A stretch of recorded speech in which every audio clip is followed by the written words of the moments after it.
Alô, comunidade! Boa tarde, Brasil! Sextou e o ICL Urgente começa agora com as principais informações, notícias do Brasil e do mundo, sempre às 5 horas da tarde. Sempre ao vivo com a gente na atualização de notícias, a Laura Couto. Boa tarde, Laura. Muita gente aí na nossa escuta, além do povo da internet, né? Pois é, Rodrigo. Boa tarde para você, boa tarde para todo mundo que está nos acompanhando pelos canais do Eduardo Moreira e Instituto Conhecimento Liberta aqui no YouTube. Boa tarde também para quem está nos assistindo pela Pop TV em Sobradinho e em Porto Alegre e para quem está nos ouvindo na Rádio Cultural FM no Rio Grande do Sul e pela Web Rádio São João em Quixadá, Rodrigo. Muito bom, do Rio Grande do Sul ao Nordeste, Quixadá, o ICL chegando também pelas ondas do rádio para todo o Brasil. Boa tarde para Laura, boa tarde para você que mora nesse país em que a TV Globo e o Jornal Nacional saíram em defesa dos ricos. Passaram um recibo danado. Não sei se você assistiu ontem. A gente já não vê Jornal Nacional, né? Mas ainda tem muita influência. É a velha parceria. Mas a Globo passou um recibo, abriu um tempão para criticar o PT, a esquerda, por terem feito esta campanha vitoriosa nas redes, pedindo a taxação dos super ricos. A campanha BBB, para taxar bilionários, bancos e bets, patrocinadores em geral dos programas da Globo. Então, a Globo saiu em defesa dos super ricos. Daqui a pouco a gente vai trazer mais detalhes sobre isso dentro de um contexto importante na política. Já já vamos falar mais sobre esse fato relevante aí na comunicação, mostrando um movimento também na política nacional. Outro fato relevante que faz parte dessa articulação da direita tradicional, dos empresários, etc., foi a decisão de hoje do ministro do Supremo Tribunal Federal, Alexandre de Moraes. Ele suspendeu hoje os efeitos de todos os decretos que tratavam sobre o IOF. Moraes determinou uma audiência de conciliação entre governo e Congresso. Eu não lembro de outra decisão desse tipo, mas Moraes marcou uma audiência de conciliação para o dia 15 de julho no plenário de audiências do STF em Brasília. O ministro Moraes é o relator de ações que tramitam na corte envolvendo esta polêmica do IOF. Com isso, todos os decretos do presidente Lula que propunham reajuste do imposto estão suspensos, bem como o decreto legislativo aprovado no Congresso pelo Centrão e que havia derrubado a decisão presidencial. Então ele zerou o jogo. Ele zerou o jogo. Cancelou o decreto do legislativo, mas também cancelou o decreto original do presidente Lula. É importante, importante.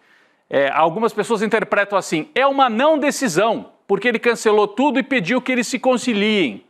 Mas é uma decisão, porque significa que o governo não consegue ajustar suas contas. Já já vou falar mais sobre isso. Já já vou falar mais sobre isso. A decisão de Moraes gerou reação de parlamentares em Brasília e alguns, que estão na Europa, naquele festival lá em Lisboa, promovido pelo Gilmar Mendes. Conta mais pra gente, Laura Couto, o presidente da Câmara parece que gostou da decisão do Alexandre de Moraes, né? Rodrigo, isso mesmo. Em uma publicação no X, o Hugo Mota, que está lá em Lisboa, disse que a decisão do Moraes está em sintonia com o desejo da maioria do plenário e da sociedade. O Mota também ressaltou que a casa vai sempre continuar aberta ao diálogo para discutir sobre esse tema do IOF. Eu trouxe aqui um trecho do que ele escreveu. Ele disse o seguinte: a decisão do ministro Alexandre de Moraes evita o aumento do IOF em sintonia com o desejo da maioria do plenário da Câmara, dos Deputados e da sociedade.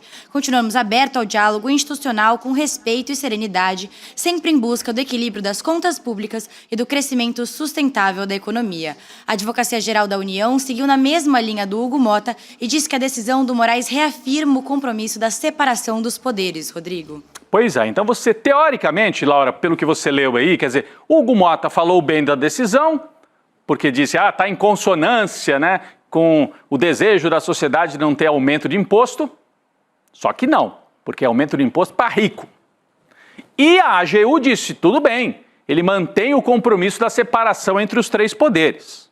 A gente teve outras reações do lado, vamos dizer, governista. Eu vou ler aqui, Gleisi Hoffmann ressaltou que o governo buscava desde sempre o diálogo, em relação a esse tema e que agiu com responsabilidade para cumprir o arcabouço fiscal. Aqui a mensagem da Gleisi, eu não vou ler inteira, que ela é longuíssima, Mas ela diz, vamos aguardar que a audiência marcada pelo Alexandre de Moraes resulte numa solução negociada sobre o decreto do IOF, porque o risco é não ter decisão nenhuma. E aí como é que fica? Vai ter que cortar em verba de educação e saúde, como deseja o Hugo Mota? Por isso que, no meu entendimento, o Alexandre de Moraes promoveu um empate que, a essa altura, interessa mais ao Centrão do que ao governo. Essa é a minha leitura sobre o caso. Não é que tenha sido uma derrota total para Lula, não foi, mas foi um empate que interessa mais ao Centrão. O ministro da Fazenda, Fernando Haddad, também falou sobre o assunto numa entrevista a jornalistas hoje. Vamos trazer aqui a repercussão, a fala do Fernando Haddad sobre essa importante decisão tomada pelo Alexandre de Moraes. Haddad, todo combate à sonegação tem impacto arrecadatório. Agora, o que nós vamos demonstrar é que não houve um aumento linear do IOF. Nós corrigimos o que nos parecia equivocado do ponto de vista da sonegação. Então, as pessoas que estavam usando operações financeiras de maneira indevida foram bloqueadas pelo decreto. Só que o decreto não vale mais. Então, o governo, no meu entendimento, colheu aí uma complicação para fechar suas contas em 2025. Do lado da direita, nós temos a manifestação do senador Flávio Bolsonaro. Claramente, os bolsonaristas não gostaram do que viram lá no Supremo. Eu vou ler aqui, a gente não tem a reprodução, mas eu vou ler aqui o que disse o Flávio Bolsonaro. Um único juiz, adivinha quem, suspende decisão dos plenários da Câmara e do Senado tomadas por ampla maioria. O decreto que revogou o aumento de imposto proposto por Lula aconteceu porque o aumento era ilegal, tinha caráter meramente arrecadatório, blá, blá, blá, blá, blá, blá. Então, Flávio Bolsonaro não gostou.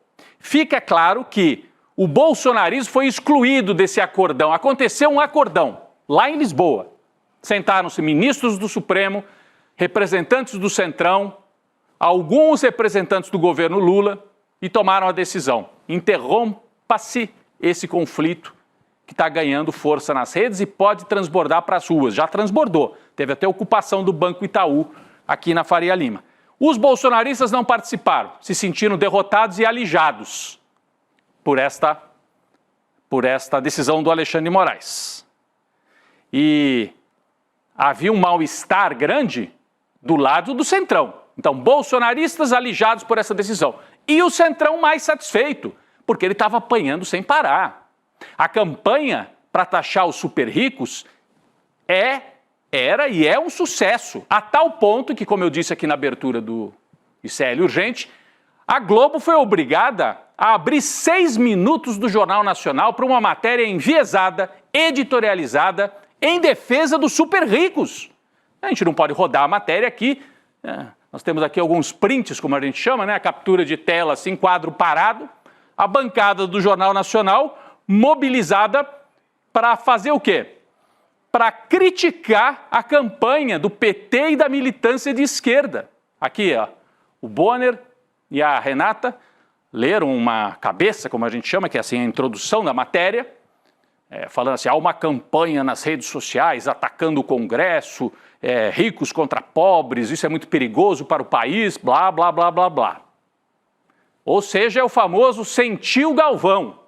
E aí mostraram os vídeos que estão rodando aí na internet, a gente tem aqui, no meio da matéria do JN, passaram um daqueles vídeos, dizendo que os pobres no Brasil, os trabalhadores, é que carregam o peso dos impostos. É a próxima tela, a gente pode colocar aqui, por favor. A próxima tela. Estava na matéria, ó. Tem aqui o logotipo da Globo. Então eles rodaram o vídeo, dizendo que o trabalhador é que carrega o peso dos impostos e disseram, mas veja bem, que perigo, estão jogando pobres contra os ricos. Quando o Congresso protege os bilionários, aí a Globo não faz matéria nenhuma, mas ficou preocupada com esta onda que ganhou as redes. E foram ouvir quem para criticar esses vídeos que ocuparam as redes? Foram ouvir o Armínio Fraga, que é a nossa próxima tela aqui, economista ligado ao PSDB, velho defensor do Estado mínimo. Está aqui, ó, o Armínio Fraga, de olhos sempre fechados para os mais pobres, e ali cumprindo o papel de defender a tese da Globo. 6 minutos, gente. 6 minutos de Jornal Nacional é uma eternidade. Matérias lá, geralmente eu trabalhei lá como repórter. 2 minutos no máximo. 6 minutos é só quando morre o Papa ou quando a Globo tem interesse. Ouviram Armínio e ouviram um bolsonarista chamado Zucco, que é a próxima tela que eu também separei aqui, nesse abraço dos afogados. Então passaram o recibo todos eles juntos. Bolsonarismo, Armínio Fraga, neoliberais, extrema-direita, Faria Lima, todo mundo achando ruim que a esquerda tenha saído das cordas e ido para o embate ideológico. Por quê? Porque o PT e o Lula resolveram agora ser radicais e revolucionários? Não, porque o Centrão descumpriu o acordo e deixou claro que não quer conversa, que foi para a derrota, para colocar o Lula de joelhos. E aí o PT, que tem uma certa vivacidade ainda na sociedade, ainda que talvez nem tanto como no passado, e não é só o PT, o pessoal do PSOL, o pessoal de esquerda que às vezes é crítico ao governo, mas que está do lado da taxação, de taxar os super ricos. Então a Globo sentiu. Aliás, se faltasse alguma coisa, a Quest, o Instituto de Pesquisas Quest, apontou mais de 2 milhões de menções nas redes sociais, conseguindo reverter a narrativa sobre o IOF e colar no Centrão a pecha de amigos dos bilionários através desses vídeos e dessa comunicação que normalmente só a direita faz. E dessa vez a turma ligada ao Lula resolveu fazer.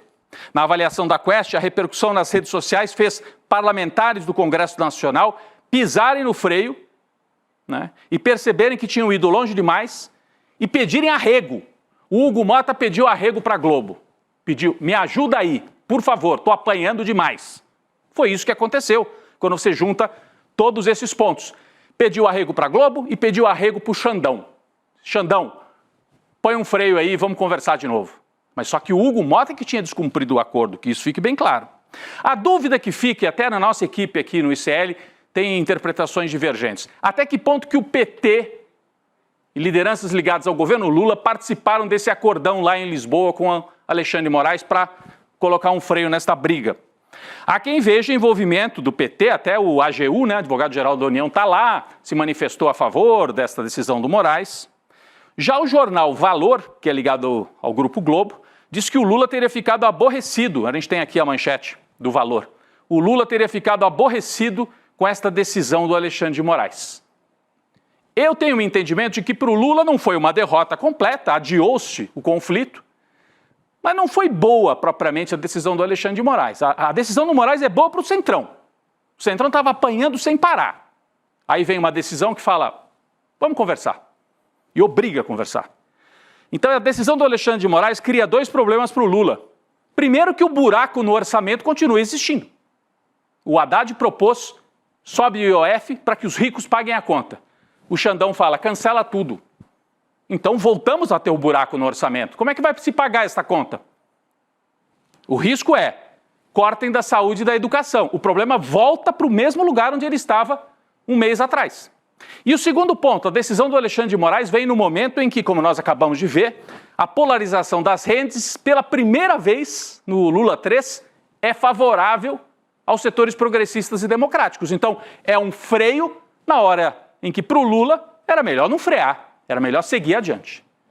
Mas é uma interpretação que acho que a gente tem que esperar mais alguns dias para compreender tudo o que aconteceu neste caso. Falando no presidente Lula, ele já está no Rio de Janeiro, onde vai participar da cúpula dos BRICS. Brasil, Rússia, Índia, China, África do Sul e vários outros sócios que se agregaram ao chamado Sul Global, né? Hoje aconteceu uma reunião do Banco dos BRICS, que você sabe, é presidido pela ex-presidenta Dilma brasileira. O Lula participou do encontro e depois, ainda no Rio de Janeiro, num evento com petroleiros, Lula foi conciliador ao falar sobre a disputa com o Congresso Nacional. Vamos acompanhar a fala de Lula. Parece que tem uma guerra entre o governo e o Congresso. Deixa eu falar com eu sou muito agradecido à relação que eu tenho com o Congresso Nacional. Até agora, nesses 2 anos e meio, o Congresso aprovou 99% das coisas que nós mandamos ao Congresso. Acho que nem no governo Sarney, acho que nem no governo Fernando Henrique Cardoso, acho que nem no governo de ninguém se aprovou tanto, nem no governo Bolsonaro. se aprovou tanta coisa como se aprovou agora. Então, eu sou grato ao Congresso Nacional. Quando tem uma divergência, é bom. Sabe por quê? Porque a gente senta na mesa, vai conversar e resolve. O governo pensou uma coisa, o Congresso está pensando outra, nós vamos resolver isso numa mesa de negociação. É o Lula velho de guerra, né? Bate de um lado, assopra de outro. O Lula, nesse mesmo evento com os petroleiros, também reafirmou que é candidato em 2026. Olha a frase, abre aspas. Eles não sabem o que eu estou pensando. Eles, à direita, né? Eles não sabem. Então, se preparem, porque se tudo estiver como eu estou pensando, esse país vai ter pela primeira vez, com Z, um presidente eleito 4 vezes, disse Lula. Pela primeira vez, teremos um presidente eleito 4 vezes. Ele reafirma que é candidato. Então, essa tese do Centrão, vamos enfraquecer o Lula para ele desistir da reeleição? O Lula jogou isso para escanteio. Bom, o Rio de Janeiro, como eu acabei de dizer, está sediando 2 eventos importantes dos BRICS, né? A 10ª reunião anual do Banco dos BRICS, presidido pela Dilma, e a cúpula dos BRICS, que está marcada para domingo, dos chefes de Estado mesmo, deve acontecer a partir de domingo. O Lula, então, fica no Rio para participar disso tudo. Terá desfalques essa cúpula. O Xi Jinping não vem, presidente da China, e também o Vladimir Putin, da Rússia, não vem. O Putin vai participar de forma remota, ele tem uma questão aí com o Tribunal Penal Internacional. Lula é o atual presidente dos BRICS. Bom, quem está lá no Rio de Janeiro e acompanhou de perto a primeira reunião do Conselho Popular dos BRICS, ou seja, dos grupos populares ligados aos países dos BRICS, é o nosso repórter Lucas Rocha, que traz mais informações. Lucas. Boa tarde, Rodrigo. Boa tarde, Laura. O Rio de Janeiro já está em clima de BRICS.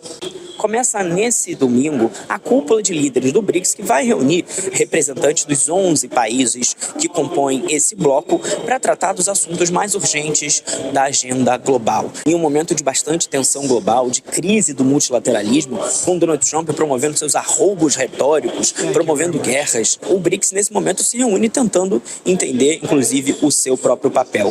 Hoje eu estou aqui na sessão especial do Conselho Popular do BRICS, um órgão que foi criado no ano passado para permitir que movimentos sociais estejam dentro da institucionalidade do grupo e que possa apresentar propostas aos líderes.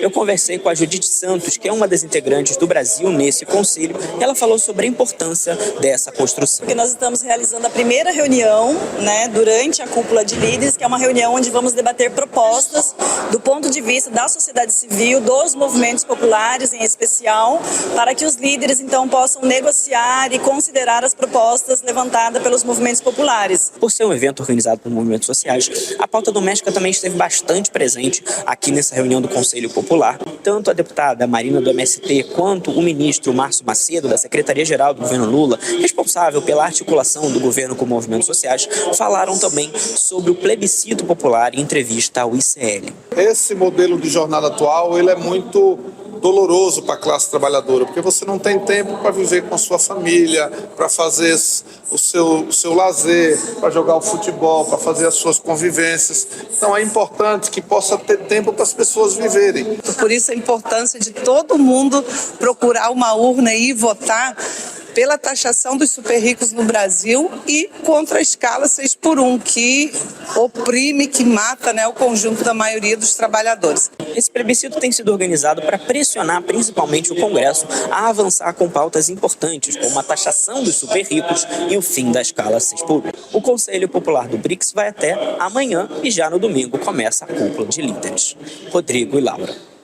Valeu, Lucas. Obrigado pela participação do Lucas com a gente, acompanhando a cúpula dos BRICS. Como você viu hoje, debates mais vinculados à sociedade civil organizada e esse foco no plebiscito popular contra a jornada 6x1 e pela isenção de imposto de renda para quem ganha até R$5.000. O Lucas segue acompanhando e vai trazer mais informação para a gente ao longo dos próximos dias, especialmente na segunda-feira, com a participação dos chefes de Estado e do Lula na cúpula dos BRICS no Rio de Janeiro. Pessoal, uma notícia importante aqui, a Polícia Civil de São Paulo prendeu João Nazareno Roque, homem suspeito de facilitar um dos maiores ataques hackers ao sistema financeiro brasileiro em toda a história. É manchete lá no nosso site, hein?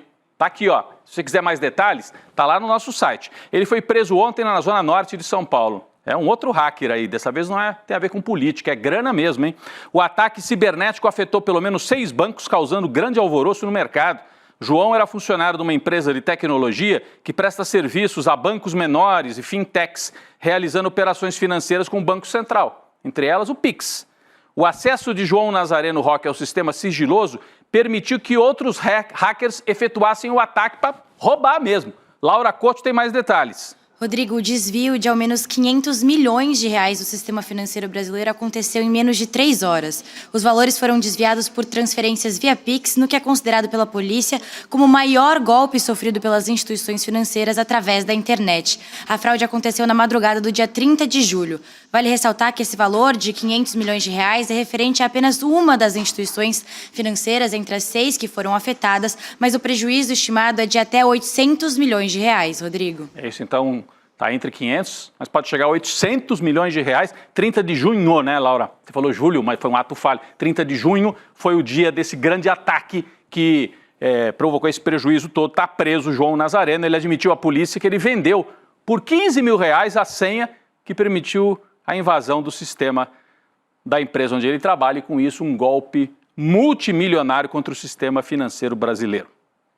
O Gilmar Palusa, pessoal, esse festival promovido pelo ministro do Supremo, Gilmar Mendes, virou uma festa em vários sentidos. O fórum em Lisboa levou 44 deputados em missão oficial de Brasília para a capital portuguesa. O que é um complexo de voltar a ser colônia, fazer esses encontros lá em Lisboa? Dentre os parlamentares, 30 deles solicitaram que a viagem fosse com ônus para a Câmara, ônus para você, para mim, para todos nós. Ou seja, a casa vai arcar com as despesas, incluindo hospedagem, deslocamento, custos adicionais. É o parlamento que diz que está preocupado com o excesso de taxação, corte de gastos. Aonde? Promovendo esse festival. Olha lá o Hugo Mota, promovendo esse festival no Gilmar Palusa. Festival de gastos, né, Laura? O gasto é esse, né? Não faz sentido nenhum esse tipo de corte de gasto. Os deputados que pediram ressarcimento das despesas vão ser reembolsados depois da apresentação das notas fiscais. Por isso, a gente ainda não tem como estimar quanto que a viagem dos parlamentares para Lisboa custou aos cofres públicos. Entre os 30 deputados que solicitaram o reembolso dos valores estão o presidente da Casa, Hugo Mota, e o ex-presidente da Câmara, o Arthur Lira. Além desses 30 parlamentares, outros 6 senadores também vão ser ressarcidos pelo governo federal pelos gastos da viagem. Ano passado, a Câmara desembolsou mais de 600 mil reais para bancar aí as despesas das viagens para o Gilmar Palusa, Rodrigo. Além disso, um grupo de deputados federais decidiu esticar a permanência em Lisboa para ir à festa de aniversário do cacique do Centrão, Elmar Nascimento, deputado da Bahia. Então eles participam do Gilmar Palusa e ficam por lá para tomar um vinho lá em Lisboa. O líder do União Brasil vai comemorar o aniversário dele e convidou os coleguinhas de plenário, os coleguinhas de Centrão, para ir para a festa. Elmar está entre os deputados que pediram ressarcimento da Câmara para arcar com as despesas da viagem. É por isso que a ofensiva promovida pela esquerda está dando resultado. É esta gente aí que, em parceria com a Faria Lima, com a mídia, com a Globo, está tentando poupar os milionários, os bilionários, e dizer assim, não, corte gasto de educação, corte gasto de saúde. É esse povo. Então é importante seguir na campanha. O Alexandre de Moraes, eu até coloquei, a gente colocou aqui na nossa chamada, o Moraes virou um aliado oficial do Centrão? Parece que sim. Tem até alguma coisa aí relativa à candidatura já para 2026. Mas não tem que interromper a ofensiva progressista nas redes. Tem que taxar os milionários e tem que cobrar o Centrão. Bom, o STF já se prepara para reagir caso algum aliado de Bolsonaro vença as eleições. Bate na madeira aí, bate na madeira 3 vezes, eu não tenho madeira aqui, mas caso algum aliado de Bolsonaro ganhe as eleições e conceda indulto presidencial ao ex-mandatário que deve ser condenado no Supremo. Laura Couto tem mais informações. Rodrigo, alguns ministros do Supremo, ouvidos pela coluna do Paulo Capelli, do portal Metrópolis, avaliam que o perdão ao Bolsonaro vai ser considerado inconstitucional se for concedido por nomes como Eduardo Bolsonaro, filho do ex-presidente, o Tarcísio de Freitas, atual governador de São Paulo, e o Ronaldo Caiado, governador de Goiás. E é que todos os 3 se mostram favoráveis a essa anistia, a esse indulto ao Bolsonaro. A Corte planeja anular o eventual indulto com base na mesma justificativa usada para derrubar o perdão concedido ao ex-deputado federal Danilo Daniel Silveira quando Bolsonaro era presidente e concedeu o indulto a ele. Na época, em 2023, o STF derrubou esse indulto por considerar um vínculo de aliança política entre os dois. Muito bem, importante atualização. Então o STF já manda recado, indulto não. Audiência pública, o ministro do Supremo, melhor dizendo, Gilmar Mendes, convocou uma audiência pública para o dia 10 de setembro para discutir o importante tema da pejotização que interessa ao trabalhador brasileiro.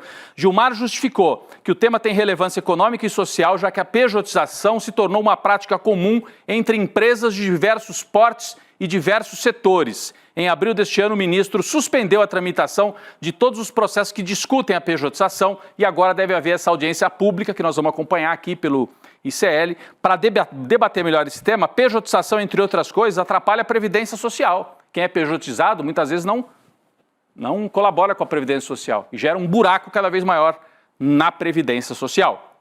Eu vou para uma outra nota aqui rápida. O presidente da Comissão de Constituição e Justiça, CCJ, Paulo Aze, do União Brasil, deve atender a pelo menos um dos pedidos da Carla Zambelli, deputada foragida, na representação em que ela tenta evitar a perda de mandato. Zambelli fugiu para a Itália depois de ser condenada pelo STF a 10 anos de prisão por ter agido em parceria com o hacker Walter Delgatti. Laura Coccio.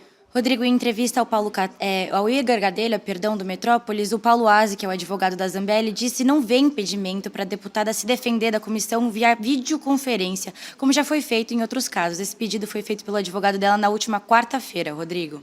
Pois é, então ela está foragida e vai poder se defender, vai ser um escândalo total, né? É tipo bandido escondido participando de uma conferência oficial com o Congresso. Eu nunca vi isso. É desmoralização completa da CCJ. Vamos uma notícia rápida aqui, internacional. A Rússia fez hoje o maior bombardeio contra a Ucrânia desde o início da guerra. Segundo o governo ucraniano, as forças russas lançaram 539 ataques com drones e 11 bombardeios com mísseis contra a capital ucraniana, Kiev. Laura Coccio. Essa nova ofensiva da Rússia, Rodrigo, aconteceu um dia depois do presidente dos Estados Unidos, Donald Trump, conversar por telefone com o Vladimir Putin, que é o presidente da Rússia. O Trump disse à imprensa que a ligação de ontem não alcançou nenhum progresso. A conversa durou quase uma hora e o Putin insistiu que a Rússia não vai abrir mão dos seus objetivos. Esse conflito tem se escalado dia após dia, com direito ao aumento de uso de armas químicas, inclusive, Rodrigo. Temos que seguir acompanhando isso. É um conflito que o Trump prometeu acabar com ele e não consegue. Não tem força para isso. Em resposta ao genocídio promovido por Benjamin Netanyahu em Gaza, o assessor internacional da Presidência da República Brasileira, Celso Amorim, disse hoje que o governo Lula não deve aceitar a indicação de um novo embaixador por Israel. Importante, hein? O Brasil sobe um tom aí contra Israel. A declaração foi dada numa entrevista ao jornal Folha de São Paulo. A gente tem aqui a manchete em que o Celso Amorim fala exatamente sobre isso. Não quer manter relações muito próximas com Israel. Está aqui, ó. Defende relação mínima com Israel. E diz que o Brasil não deve aceitar novo embaixador. O Celso Amorim disse: a posição correta hoje, na minha opinião, é a gente entrar como parte, inclusive, na ação promovida pela África do Sul por genocídio contra Israel. Então o Brasil sobe um tom, através da fala do Celso Amorim, contra o governo genocida de Benjamin Netanyahu. Não vai romper relações, mas vai esfriar relações mínimas com o Estado que promove o maior genocídio do século XXI. O corpo de Juliana Marins, a brasileira que morreu ao cair de uma trilha no Monte Rinjani, na Indonésia, foi velado hoje em Niterói, região metropolitana do Rio de Janeiro.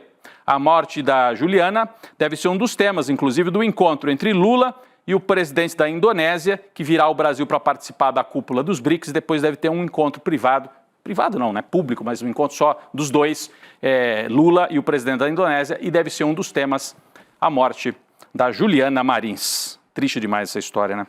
Eu quero, por último aqui, Laura, fazer uma lembrança para o pessoal que presta ProUni, né? Terminam hoje as inscrições para as bolsas de estudo do ProUni. Que pede, né, participação no ProUni para o segundo semestre de 2025. As vagas são destinadas aos candidatos que tenham participado da edição do Enem em 2023 ou 2024, que não tenham zerado a redação e que tenham alcançado nota média igual ou superior a 450 pontos nas 4 áreas de conhecimento. As inscrições para as bolsas do ProUni, ou seja, para você estudar sem pagar totalmente ou parcialmente, são bolsas parciais ou totais, você deve fazer acesso único www.mec.gov.br/ProUni. É via digital para pedir bolsa. Você pode avisar seu filho, seu sobrinho, amigo, enfim, se tiver algum conhecido, que eu hoje termino as inscrições para as bolsas do ProUni. Laura, obrigado mais uma vez. A gente termina mais uma semana. Sextou, Laura. Obrigada, Rodrigo. Bom fim de semana para você e todo mundo que está nos assistindo e ouvindo. É isso, tem o pessoal das rádios que nos acompanha aqui. Bom fim de semana. Você sabia, pessoal, que o ICL tem uma loja oficial? souicl.com.br, uma loja online com produtos exclusivos do ICL. Está aqui na tela, né? Se você quiser entrar, comprar camiseta, tem muita coisa bacana lá, comprar livro, camiseta, vários produtos. Comprar na nossa loja oficial é uma das formas de apoiar o jornalismo independente e nos ajudar a seguir nessa missão de levar informação de qualidade para o maior número de pessoas. souicl.com.br. Lembrando que quem já é assinante de qualquer produto CL tem desconto exclusivo para comprar os produtos na loja do ICL. Valeu, pessoal. Chico Sá e Roberta Garcia chegando para o N2. Daqui a pouco eu estou por lá também. Um ótimo fim de semana. O ICL Urgente volta na segunda-feira.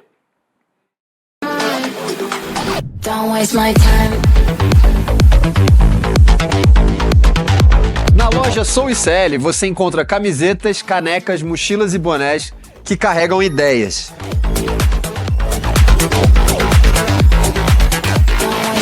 Produtos com propósito para quem acredita em justiça, consciência e transformação. Vista, use, leve a luta com você. Acesse souicl.com.br e escolha o que representa você. ICL, souicl.com.br, tá tudo lá. Eu vou passar a vida fazendo o quê? Mantendo o meu padrão? Eu acho que a vida tem alguma coisa a mais para valer a pena.